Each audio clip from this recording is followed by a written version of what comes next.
I'm just gonna let my soul talk. I'm gonna speak my truth. I'm gonna let my soul talk. Take the path I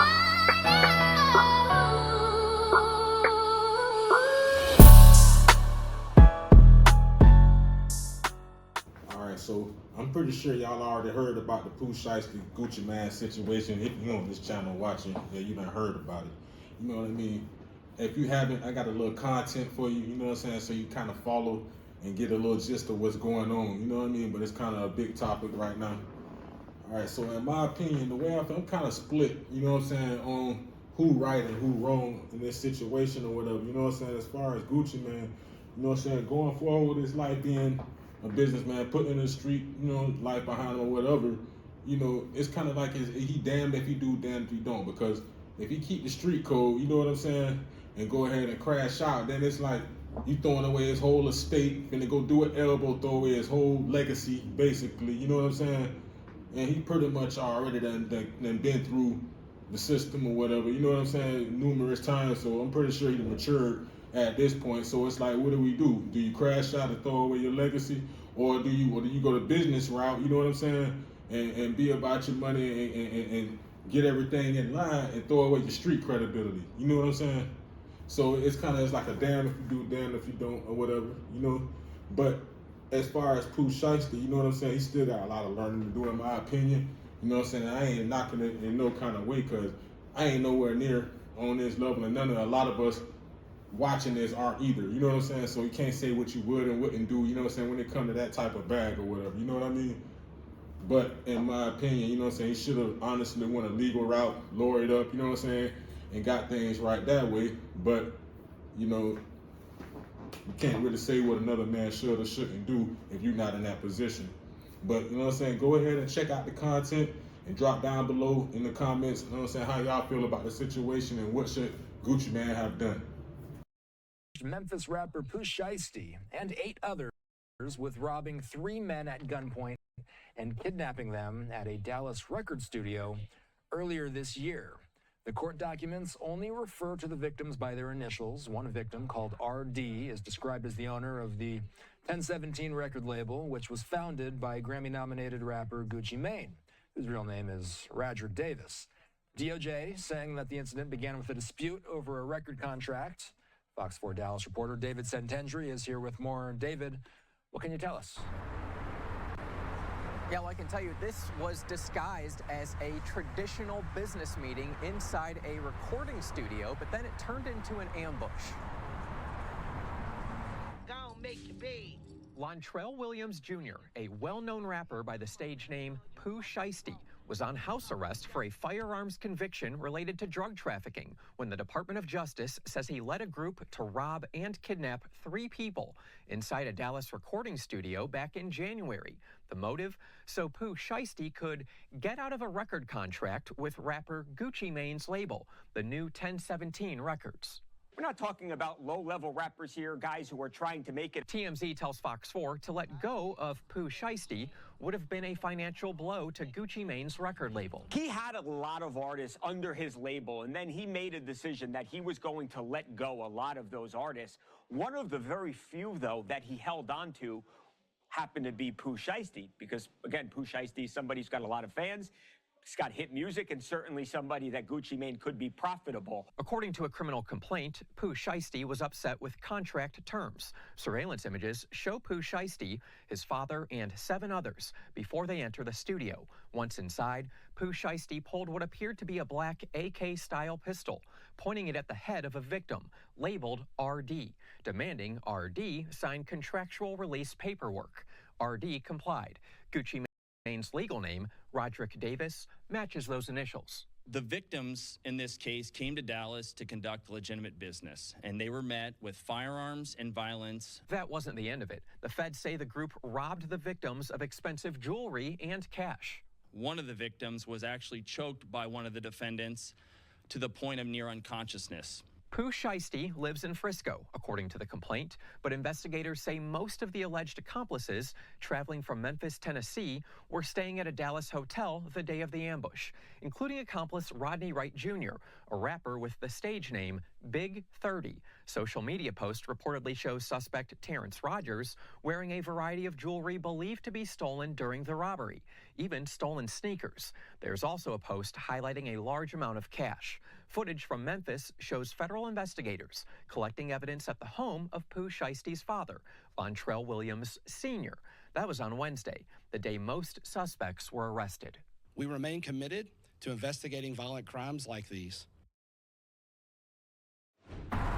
We mentioned Pooh Shiesty lives in Frisco. That's a suburb of Texas. Again, Frisco is about 30 minutes north of Dallas, where Pooh Shiesty lives. He actually lives in an apartment right next to the Dallas Cowboys training facility. Everyone else involved is believed to have come from out of town during this event. Again, 9 people, 9 suspects we're talking about, 8 of them in custody. Feds still looking for one more who's believed to possibly be in Georgia. Amended notice of motion and request to stay pretrial release order. The United States of America, the government hereby gives notice pursuant to 18 U.S.C. 3145 that it will move this court to revoke the order of United States Magistrate Annie T. Kristoff releasing defendant Rodney Wright Jr. on pretrial conditions. The government further requests that this court extends the stay of Judge Annie T. Kristoff's release order until such time as the motion can be heard, and order the United States Marshal Service to transport the defendant to the Dallas Division of the United States, or the Northern District of Texas forthwith.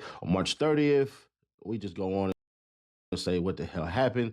Defendant was arrested in Western District of Tennessee and made his initial appearance on the same day. The government moved to detain the defendant pending trial. A hearing on the government's motion was held before Judge Kristoff on April 3rd, 2026, and continued to April 6, 2026 in cause. At the conclusion of the hearing, Judge Kristoff issued an order setting conditions of pretrial release.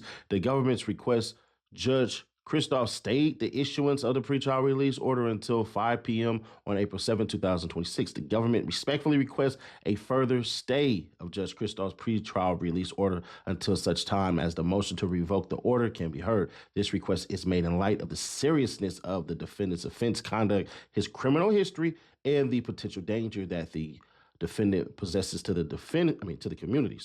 The government proposes to file its brief in support of the motion to revoke the pretrial release order as soon as possible, but no later than April 13, 2026.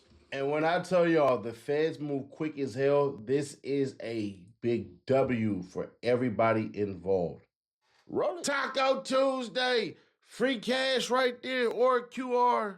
Link in the description. So you can get $5 real quick, play some games, go from 3 tacos to 5 tacos to 10 tacos. I don't know what you're going to do, but what I do know what you need to do is hit that QR code and tap that link in the description so you can get paid to play games. That simple, that easy. God dang, what a good life. Taco Tuesday, hit that QR code or tap that goddamn link in the description. Let's get you paid and get you eating today.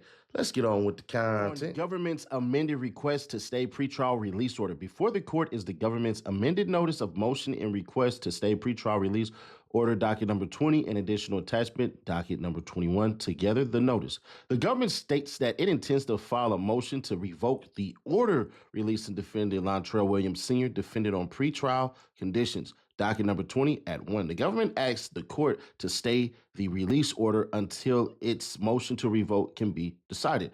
Having carefully considered the notice, the court grants the government's request to stay the pretrial release order. On March 30th, 2026, the defendant was charged by criminal complaint in the Northern District of Texas with kidnapping violation 18 U.S.C. 1201A and 1201C. See generally doc number 1. Defendant was arrested in the Western District of Tennessee and on that same day made his initial appearance before the United States Magistrate Judge in case number 2.26 MJ 0007 WD Tennessee.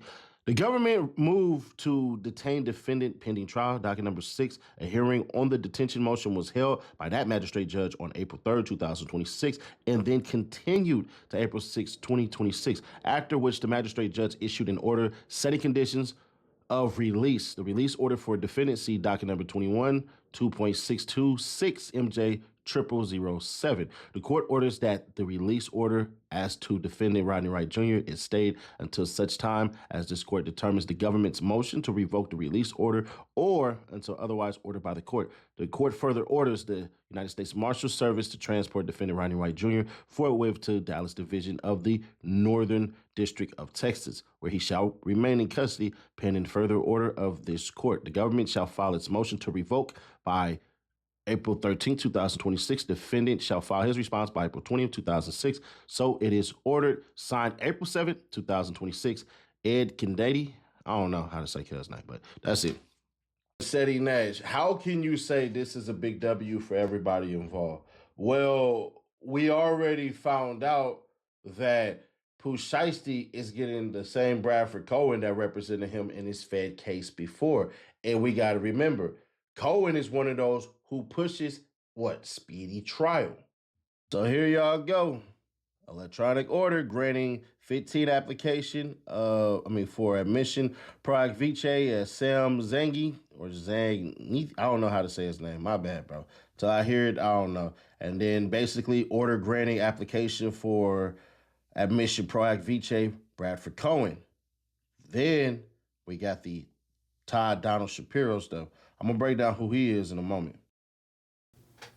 YNW Melly retrial. Former YNW Melly attorney Bradford Cohen took to his Instagram on Sunday to share his thoughts on the speed of the retrial following reports it will possibly be pushed to 2026 due to the oral arguments beginning in September at the Courts of Appeal. In an IG post featured a report by Hot New Hip Hop, Cohen captioned, 7 years in waiting for a trial? After he self-surrendered, drove from Virginia to surrender himself, and the first trial was hung. When I had this case 7 years ago, I said that this case needed to go in the first 6 months. The state wasn't ready. The investigation was a complete shit show. Witnesses were all over the place. The speed was the way to win the case. Melly decided to go with a different legal team.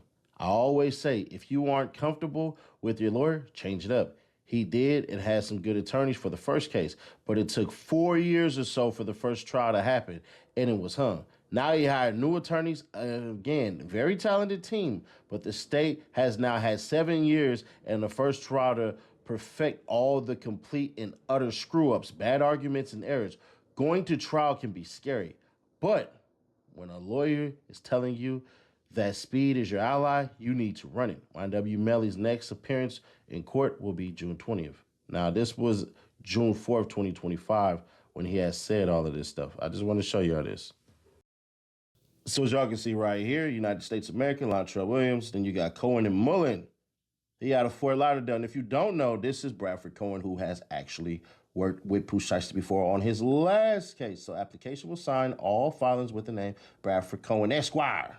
Applicant has been retained personally or as a member of the above named firm by. And it says Lantrell Williams Jr.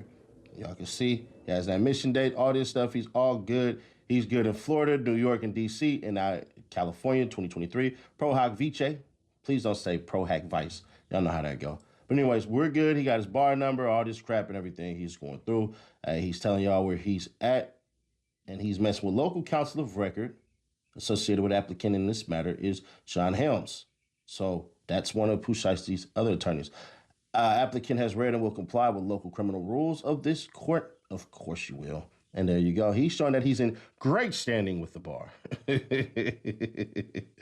And then he has his homeboy, Sam, I don't know how to say this. I'm not going to butcher it, but he's out of Miami. I'm assuming they went back to back on this like Shaq and Kobe. You feel me? So he's doing the exact same thing. And so now Pooh Shiesty's team is of 3. You feel me? Bruh, the perk of having curly eyelashes is not one. I just damn near ate my shirt trying to get this piece of freaking eyelash out my goddamn mouth. But anyways, back to it. One thing that Lawyers for Workers said that he was right on, even though we disagree with him damn near 80% of what he said, he said, bruh, that evidence that they claim that they have, they don't have as far as the video footage go. Me personally, I thought that they did. That's why I ain't nowhere near that courtroom. Y'all ain't finna pull another Chicago on me. But to be fair, he was right on that part. It was wrong on a bunch of stuff, but in that particular instance, he was right. So now Bradford Cohen has the same mindset that I don't want to say I have. It's just a mindset that when we studied these things, when we broke cases, when we looked at cases and all this shit, we like, bro, the state or the feds, they don't have what they supposed to have. Imagine if Lil Durk would have went to trial immediately once they had those charges. So them capturing these lawyers real quick, getting them all set up and all that stuff, that's a W. Because Bradford Cohen is like this, let's go to trial now. Bro, I want speedy trial. We need to get this thing done in a couple of months because if they do, they're going to beat it. It's going to boil down to word for word. From the setup, I for a fact know that the setup that which they have, there's no way that you could corroborate that story. So it all boils down to who? Well, not an owl, of course, but Gucci Mane. See, somebody probably laughed at that. This fool just made an owl joke saying who? Yeah, I did that. But that's what it's going to boil down to. The evidence is going to show that the way that the studio was set up, bro, a lot of things that they thought they would have, they don't have. So we know certain searches that they're going for that ain't going to basically build up a damn thing. Because that story is told too many different ways. Now, the robbery and all that crap and his homeboys and all that shit, if Buddy come out, meaning the camera guy comes out and he takes the stand, that's going to be one of the testimonies that will seal the case as far as for what he says for the other people. The Gucci Mane part of this gets thrown all the way out the window. So it's all on Gucci. Does that mean that the officer, the off-duty cop, and everybody else that's there and all that crap and everything, that they can't essentially say to themselves, well, we're going to tell our side of the story and they can't convince the jury and it's all said and done? No, that 100% can happen. But there's certain elements of this shit that's going to be missing. If it turns out that this was a robbery, well, then the charges get dropped and brought into something else. That's why I'm like, bro, what is the second superseding indictment going to say? They have to come up with one. Case is too flimsy. It's like when Denzel Washington said, "Hey, I'm gonna leave out of here with something. I'm gonna leave out of here with something. I'm gonna be leaving out of here with something. Y'all gonna have to give me something, bro." That's what I'm saying. So I don't believe that what the feds are alleging that they had or have, they actually have. I believe they are living on a prayer. Shout out Bon Jovi. But Bradford Cohen, everybody else involved, they gotta push this shit. They gotta get to it immediately. Because if they don't, you run the risk of a horribly funded federal system of lawyers who been getting spanked left and right. And when I seen the Shapiro, I was like, Shapiro. I was thinking about Janine Shapiro that's getting whooped on right now. Not literally she's getting beat. I mean, her office is losing. Like, they're losing all type of cases in the Washington, D.C.'s DOJ division. They are losing. Like, it's bad, bro. It's horrible. They finna get rid of Trump soon as hell as they can. When this damn November election time comes up, bro, half the dang United States about to turn blue. They secretly don't want Donald Trump in there anymore. But that's a whole nother conversation for a whole nother day. But yeah, man. But y'all want the big announcement? I said at 80K. That went down what? That was like December, January? Oh, yeah. Let me see. What we in now? What's this? What we in? April? Yeah, April. Yeah, I think it happened in February. I think it happened in February. Yeah, I think it happened in February. I have to go back to my social media, but when it first happened, me and City and Go Slow's we broke it that day. I was the first to come to the internet and just kind of like vaguely put it out there. I just mentioned Gucci name. I was just like, hey Gucci, their other little business that just happened. We're gonna run that later on. and I came back with a second clip on Instagram and basically let the cat out the bag, and that's when the whole hip hop community went bananas on me. Yeah, and that's the thing, man. It's like sometimes you can't win for losing. Like people was mad that you was correct about it, but you know what I'm saying? Had you lied They about called it, me Cap. They called me Cap in the beginning, Mhm. and now that what I said was true, now they actually mad that I was telling the truth. So, It's like- Gucci should have been moving a whole lot better. He said he claimed to be a gangster, claimed to be street savvy. Ain't no way I'm pulling up on Chopper Gang, Pooh Shiesty, and Big 30 with an old ass police officer that's 90 years old. Ain't no way. So that's all I can tell them. They need to holler at 90 years old. they need to holler at their favorite rapper, and ask him why he wasn't moving right. I was It just ain't gonna my ask fault. you that, man. Like, what would you want to say to them super fans, them Gucci fans that's angry at you? Hey, they need to be mad at Shiesty. They don't need to be mad at me. Look, I'm just doing what I do. I'm reporting hip hop news when it happened. I can't help it. I can't help it that I'm tapped in and I got it first. I think all the people that's upset with me and having an issue, if they would have got the news how I did, as quick as I did, then they would have spoke on it as well. Right. Absolutely. Yeah. But ain't nobody mad with TMZ when TMZ came out with. Ain't nobody, you know what I'm saying, be getting at them. It always be our own people. Exactly. Yeah. They don't get mad at TMZ. They don't get mad at all these other news outlets.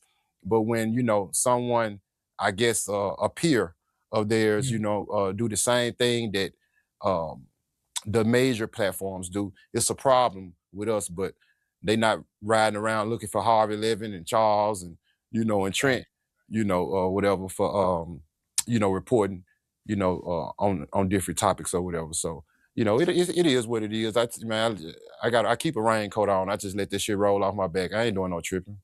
Why do you think that is, though? Why do you think we kind of go against our own when it comes to stuff like that? Is that kind of that crab in the bucket mentality? Man, yeah. It's just like it's the crab in the bucket. You know what I'm saying? Like, I remember when I first got into the YouTube space, Angel, my manager, she was telling me, get ready. She was like, it's gonna be the people from your city, that's gonna hate you the most, or whatever. And I didn't get a full understanding of it, until I got kind of like knee deep in this space or whatever. People just hate to see someone else make it, especially before they make it. It's like even if I speak on gatekeepers all the time and people who don't like to pass the information, they might not even have the information. They don't, but they're not gonna want you to find it. They want to see you idle. It's like it's just black people. And I think we are the only race that's like that. All right, so there you go. You got the rundown, got some opinions. Let me know what you think in the comments down below. Make sure you check out some more episodes. Eat Talk Podcast. Make sure you follow, like, subscribe, hit the bell for notifications. If you're on YouTube, any other platforms, make sure that you go ahead and subscribe and go ahead and follow or whatever. I'm just gonna let my soul